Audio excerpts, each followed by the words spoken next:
Look at the moon and the stars. They're really pretty. I can't stop looking at them. Yes, they're really pretty. Do you know their names? The brightest star is Venus, but the second brightest star is... I don't know. It's Jupiter, the king of planets. Jupiter is 11 times the diameter of Earth. It contains 77% of the total mass of the planets in the solar system. Are there any moons around Jupiter? Sure there are. Scientists have confirmed 63 Jupiter moons so far.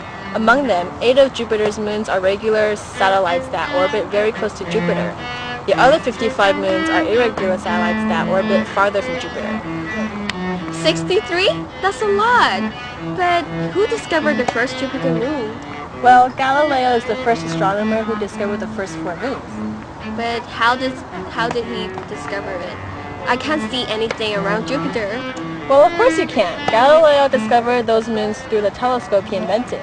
He made a telescope with up to about 30 times magnification in 1608 and used it to observe the sky.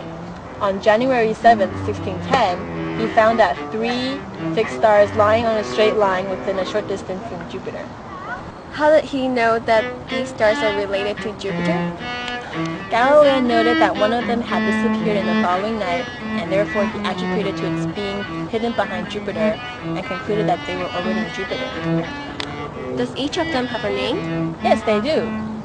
They are Io, Europa, and Callisto. Io is the most volcanically active body in the solar system. It has a colorful appearance because of the various materials are produced by its extensive volcanism. These materials include silicate lava, sulfur, and sulfur dioxide. Europa is the smallest of the 4 Galilean moons. However, it is still the 6th largest moon in the solar system. It is primarily made of silicate rock and likely has an iron core. Its surface is composed of ice and is one of the smoothest in the solar system. This young surface is striated by cracks and streaks. Callisto is the outermost of the 4 Galilean moons of Jupiter.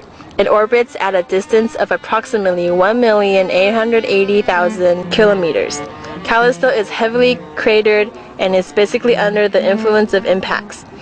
The surface consists of small, bright frost deposits at the tops of elevations, surrounded by a low-lying, smooth blanket of rocky materials.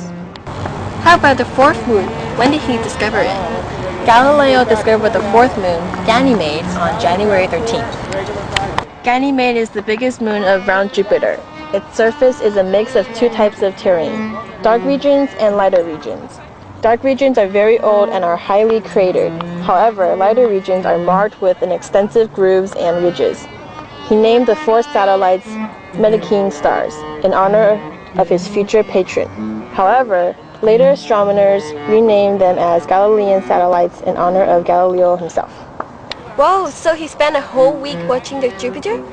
Yes, he published a short treatise, Starry Messenger, in 1910. Which contained the results of his early observations of the moon, the stars, and the moons of Jupiter.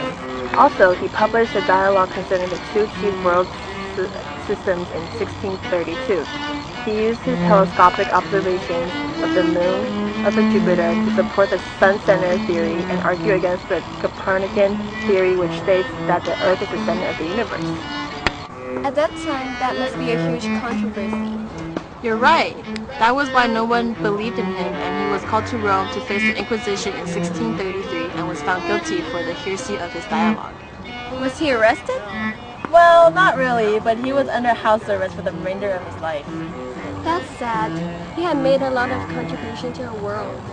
I know, I admire him too. He was like the most influential scientist who played a major role in science revolution.